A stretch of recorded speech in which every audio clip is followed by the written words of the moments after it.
ധർമ്മടത്ത് പിണറായി വിജയനെതിരെ ഇക്കഴിഞ്ഞ തെരഞ്ഞെടുപ്പിൽ 6 റൗണ്ടിൽ ലീഡ് നേടി എന്നതിന്റെ പേരിൽ ലീഗന്മാരും മൗദൂദികളും ആഘോഷിക്കുന്ന അഡ്വക്കേറ്റ് VP അബ്ദുൾ റഷീദ് ഇപ്പോൾ എയറിലാണ്. കഴിഞ്ഞ ദിവസത്തെ ബ്രസീൽ ജപ്പാൻ മത്സരം കാര്യം നമ്മുടെ മൂരികളുടെയും ലീഗന്മാരുടെയും അല്ലെങ്കിൽ കോൺഗ്രസുകാരുടെയൊക്കെ കാഴ്ചപ്പാടിൽ നമ്മൾ 6 റൗണ്ട് ലീഡ് ചെയ്താൽ തെരഞ്ഞെടുപ്പിന്റെ അന്തിമ റിസൾട്ട് വരുമ്പോൾ 20,000 വോട്ടിന് പിണറായി വിജയൻ വിജയിച്ചു. പക്ഷേ ആ വിജയത്തിനേക്കാൾ ശോഭ ആർക്കാണ്? അബ്ദുൾ റഷീദിനാണ് എന്ന നിലയ്ക്ക് നാട് നീളെ കൊണ്ടു നടന്ന് ഒരു കിളിപോയ ഒരുത്തനെ ഇവർ ആഘോഷിക്കുന്നത് നാട്ടുകാരെല്ലാം കണ്ടതാണ്.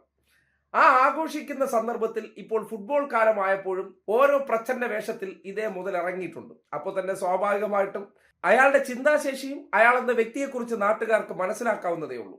ചെറിയ ഒരു നട്ടില്ലാത്തതിന്റെ പ്രശ്നം. ആ നിലയ്ക്ക് ഇന്നലത്തെ മത്സരത്തിൽ ആദ്യ പകുതിയിൽ ജപ്പാനാണ് 1 ഗോൾ ലീഡ് ചെയ്തത്.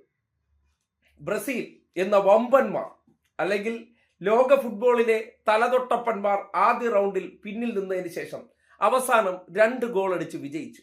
മൗദൂദി ലീഗ് ടാക്ടിക്സ് പ്രകാരമാണെങ്കിൽ ധർമ്മടം പോലൊരിടത്ത് പിണറായി വിജയൻ എന്ന ശക്തനെതിരെ 6 റൗണ്ട് ലീഡ് ചെയ്തു. അതുകൊണ്ട് ആര് വിജയിച്ചു കഴിഞ്ഞു? അബ്ദുൾ റഷീദ് വിജയിച്ചു കഴിഞ്ഞു. അല്ലെങ്കിൽ വിജയിച്ചതുപോലെ തന്നെയാണ് ആ തോൽവി എന്ന രീതിയിൽ ആഘോഷിക്കുമ്പോൾ സ്വാഭാവികമായിട്ട് ജപ്പാൻ ഇന്നലത്തെ ഫുട്ബോളിൽ ക്വാർട്ടർ ഫൈനലിലേക്ക് എൻട്രി കിട്ടുന്ന ഒരു സാഹചര്യം ഉണ്ടാകും. കാര്യം പിണറായി വിജയൻ അല്ല ഇപ്പോ ധർമ്മടത്തെ MLA VP അബ്ദുൾ റഷീദ് എന്നാണ് ഇവർ പറഞ്ഞുകൊണ്ട് നടക്കുന്നത്. പിണറായി വിജയൻ നിയമസഭയില്ല, പകരം ധർമ്മടത്തെ 6 റൗണ്ട് ലീഡ് ചെയ്തുകൊണ്ട് നേരെ ഡയറക്റ്റ് ആയിട്ട് നിയമസഭയിലേക്ക് എൻട്രി കൊടുത്തിരിക്കുകയാണ് മൗദൂദികളും ജമാഅത്തുകാരന്മാരും ഒപ്പം തന്നെ കുറെ സുഡാപ്പികളെല്ലാം കൂടി ചേർന്ന്.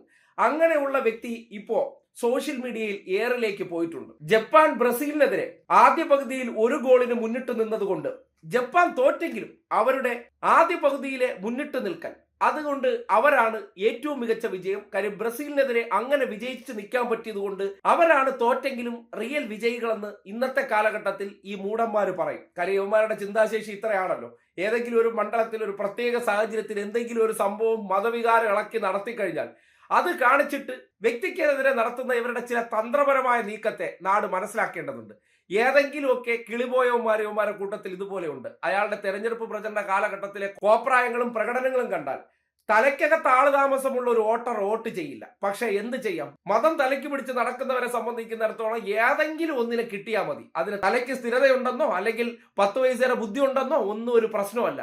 നമ്മൾ കുറച്ചങ്ങ് വോട്ട് നമ്മുടെ സമുദായത്തിന് കൊടുത്തു, അതിന്റെ ഒരു പ്രതിഭാസം കണ്ടതിന് ശേഷം വിജയിച്ചു എന്ന് പറയുന്ന ആ ഊളത്തരം ഈ ലോകത്ത് ഏത് മണ്ടനെയും മൗദൂദികളൊക്കെ താരമാക്കുന്ന ഒരു രീതി ഇങ്ങനെയൊക്കെയാണ്. VS അച്യുതാനന്ദനെ മാരാരിക്കുളത്ത് പരാജയപ്പെടുത്തിയ ആളെ കുറിച്ച് ചോദിച്ചാൽ ഇപ്പോഴും നാട്ടുകാർക്ക് അറിയില്ല. പിന്നെയാണ് ഇന്ന് എല്ലാവരുടെയും മുന്നിൽ സംഭവ ബഹുലമായിട്ട് ഇങ്ങനെ ഒരു കെടുതിയെ അവതരിപ്പിക്കുന്നു എന്ന് പറഞ്ഞാൽ അതിന്റെ പിന്നിലെ ചില രാഷ്ട്രീയ ദുരുദ്ദേശങ്ങളെ കുറിച്ച് കൂടി നാട്ടുകാർ മനസ്സിലാക്കുക.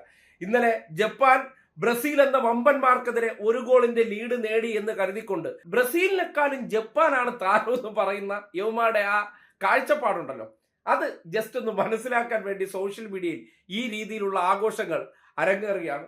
അതുകൊണ്ട് ക്വാർട്ടർ ഫൈനലിൽ മൗദൂദികളും സുഡാപ്പികളും പിണറായിക്കെതിരെ വിജയിച്ചത് അബ്ദുൾ റഷീദ് എന്ന് പറയുന്ന പോലെ ജപ്പാനാണ് യഥാർത്ഥത്തിൽ വിജയിച്ചതെന്നായിരിക്കും ഇവരുടെ വിലയിരുത്തൽ.